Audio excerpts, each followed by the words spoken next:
Estamos apresentando o Louvor de Galpão com o Pastor Gaúcho, aqui na emissora Gospel do Sul.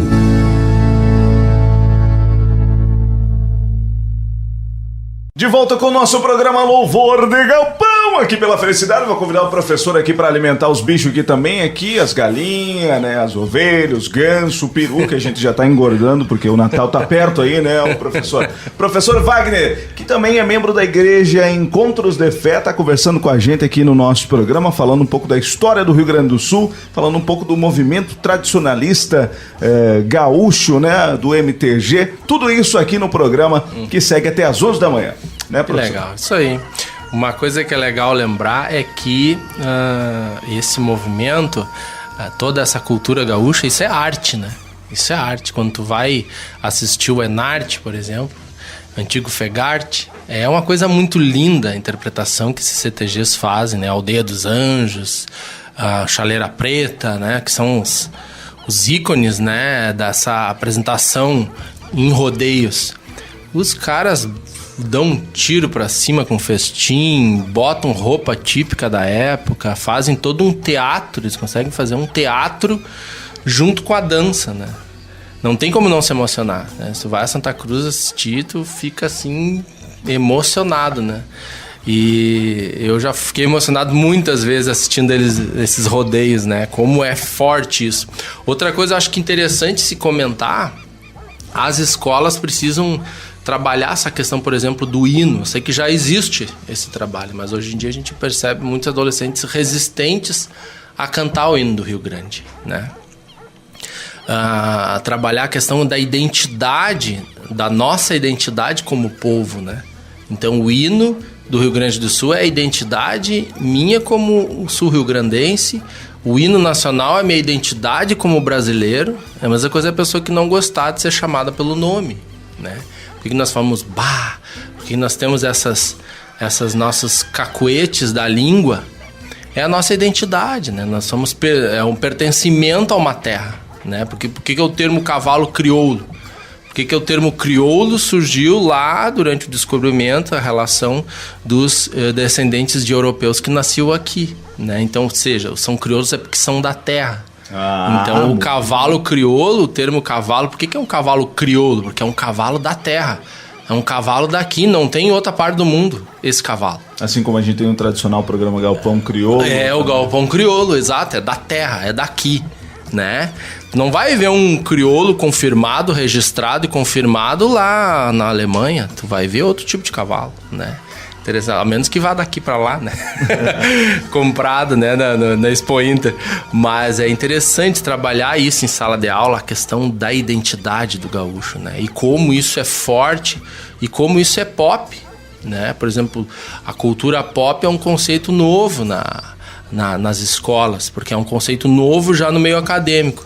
Porque tem diferença entre o conceito de cultura, conceito de cultura popular e conceito de cultura pop.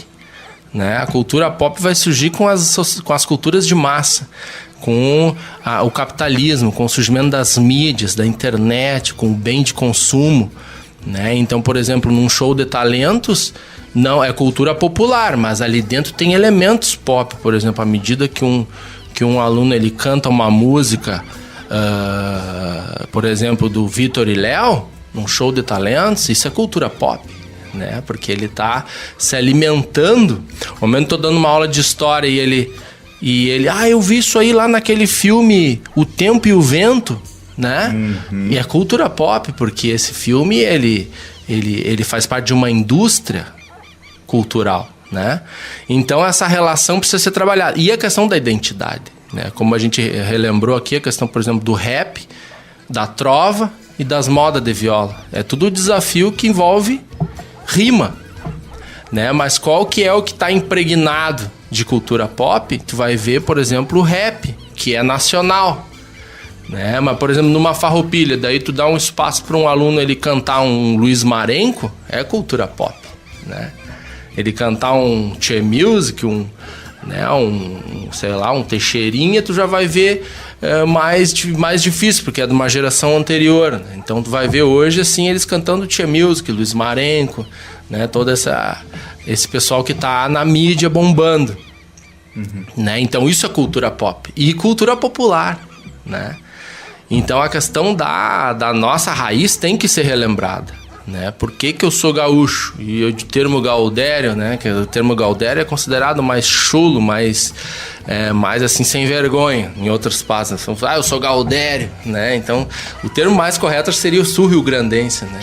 Sul-rio-grandense, né? Porque o gaúcho, na verdade, é a junção de todos esses povos do Pampa, do Prata, né, da região daqui do Rio Prata, que é Uruguai, Argentina, Paraguai, não só Rio Grande do Sul. Pode ver, o argentino toma chimarrão, né? Toma. Então é uma tradição toda, o xiripá. Xiripá também eles usam, né? Então é uma tradição dessa região sul do Brasil, né? Do Brasil e da América Latina, né? Desses povos colonizados pelos espanhóis e portugueses, né? Então é uma tradição aqui dessa região, né? Bem crioula. E professor, o senhor falou agora de filmes, eu lembro de alguns, mas quais são os filmes que relatam um pouco mais dessa história do Rio Grande do Sul, que o nosso ouvinte aí, para essa gurizada mais nova que quer conhecer um pouco dessa história, pode assistir? Eu sugiro 2. Um é Anaí de las Misiones, que retrata um pouco de como era vivida, como era a vida das pessoas no interior do estado nesses 10 anos de guerra. Porque tu vai ver assim batalhas, daí quando vê Anaí de las Misiones, Anaí era uma mulher que tinha uma carreta e ela andava com a filha e o filho e um boi nessa carreta. Essa era a casa deles. E eles sobreviviam de recolher coisas das batalhas. Então ele via lá longe na estância uma fumaça. Deu uma batalha lá, vamos lá. Daí lá eles recolhiam botas, recolhiam guaiacas, recolhiam espadas. E aquilo ali eles vendiam para outras tropas, né? E viviam desse escambo aí, desse comércio. E a filha dela era toda em volta de uma faixa. E ela dizia que a filha tinha uma doença contagiosa para ela não ser abusada pelos homens, né? Até a hora que os farroupilhas confiscam o boi dela. É interessante, ó. A República Rio-Grandense precisa do seu boi para alimentar a tropa. Confisca o boi dela e aí o filho começa a puxar a carreta, né? Esse é um filme muito bom, mas o mais completo que eu achei interessante, além do Da Casa das Sete Mulheres, é muito interessante esse filme, né, essa série. O Tempo e o Vento, o último agora, esse que tem com a Cléo Pires. Esse ele apresenta a história desde lá das batalhas da Banda Oriental até a Farroupilha, que é de 1835 a 1845, e vai chegar até a Federalista, né, que é muito confundido a questão do lenço, né? As pessoas confundem o lenço, Chimango e Maragato, é coisa da Federalista, não é da Farroupilha. A Federalista que era essa luta política, os pica-paus, né? São os pica-paus e os maragatos, que era o lenço branco e o vermelho. Na época da Farroupilha é a degola mesmo, era o lenço vermelho, era em prol da bandeira do Rio Grande, mas lá na Federalista vai ser uma disputa mais política, né? E o filme O Tempo e o Vento, já no finalzinho, né, ele vai apresentar essa lá com o Licurgo, né? O guri do Uruguaiana usa o Licurgo, né? Mas o Licurgo do filme, ele é a última geração ali do início do filme, que eu não vou falar, o filme pode ser que alguém não tenha assistido, né? Mas eu recomendo. Mas a Federalista é a última ali daquele período já republicano do Brasil, né? E essa questão de lenço também tem isso, né? O lenço nó. O nó, isso é muito legal de aprender. Tem na internet também, né? Se a pessoa acessar, tem até vídeos ensinando como fazer os nós. E cada um tem... E cada um tem um significado, até a cor, né? Que nem agora faleceu o nosso amigo aí, ícone do laçador, né? E o pessoal usando o lenço preto, né? Que é o lenço de luto, né? Então, momentos... Dificilmente vai ver alguém usar o lenço preto, né? Só nesses casos, assim, né? Da morte de grandes ícones, né? Da história do Rio Grande do Sul, que vai se usar. Se não, vai se usar N cores. Mas aí a questão da simbologia, né? Que nem eu tenho um nó que eu uso sempre, que é o namorado, que chama. Que é um que quando ele tá com as duas partes separadas, significa que tu está solteiro. E quando tu junta, que tu tá casado, né? Então, no CTG, quando tá num baile, as prendas e os peões sabem isso, né? Ela olha o lenço e já vê, ó, aquele lá tá solteiro. É a mesma coisa que olhar se tem aliança ou não tem.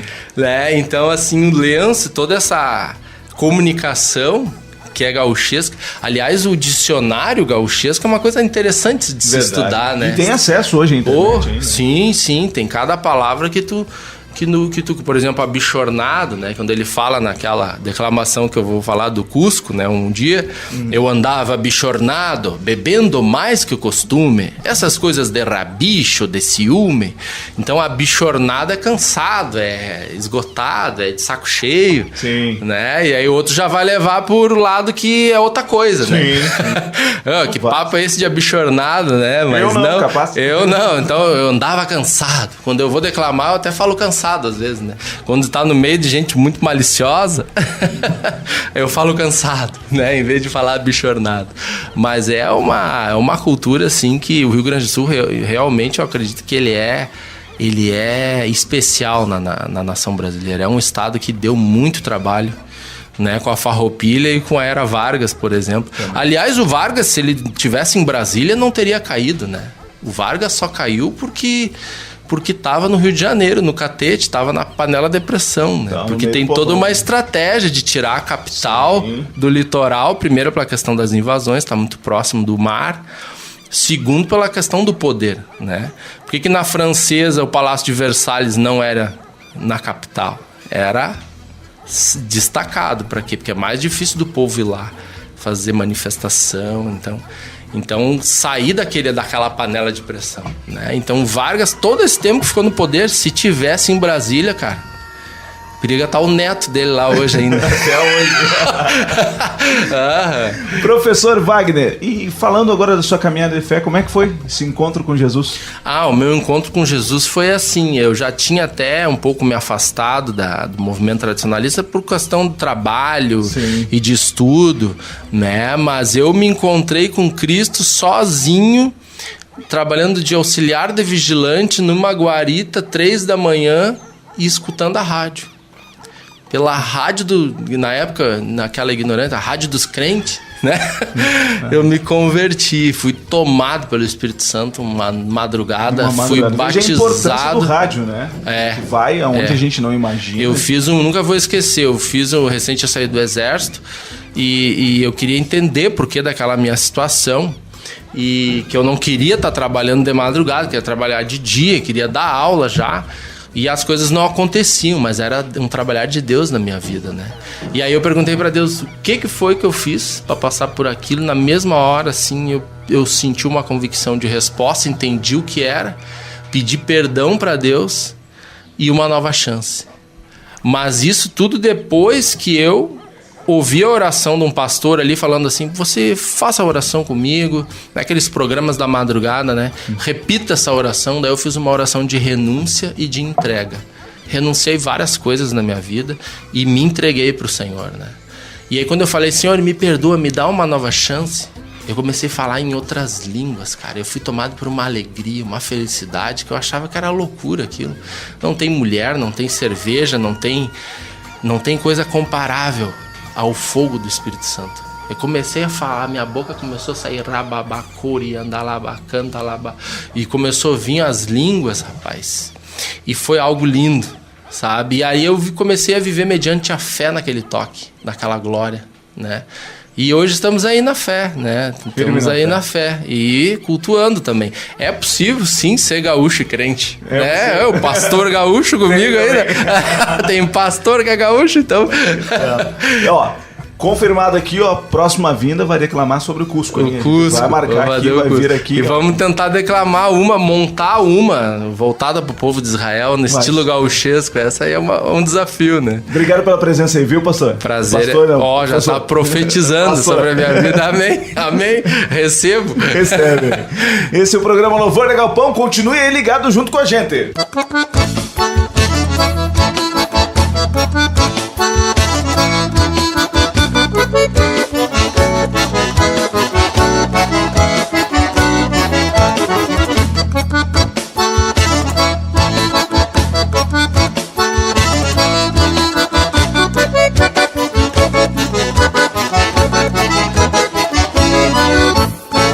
Minha vida é tão boa, todo mundo já vê isso. Tive a vida transformada depois que aceitei a Cristo.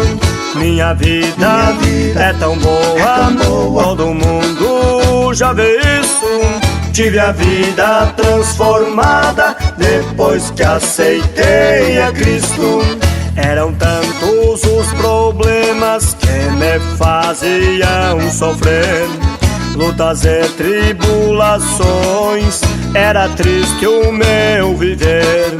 Nesta hora derradeira foi que o Senhor me ajudou, restaurou a minha vida e minha alegria voltou.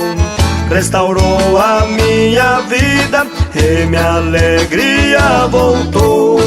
Minha vida é tão boa, todo mundo já vê isso. Tive a vida transformada depois que aceitei a Cristo. Minha vida é tão boa, todo mundo já vê isso. Tive a vida transformada depois que aceitei a Cristo. E agora chega pra cantar com a banda Obras do Rei, um dos maiores gaiteiros deste nosso Rio Grande Velho. Tuna, é contigo, meu companheiro. Hoje tudo está mudado, pois tenho Jesus comigo.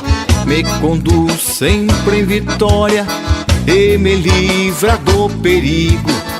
Sigo alegre e confiante no prover do meu Senhor, pois quem tem Cristo na vida em tudo é vencedor.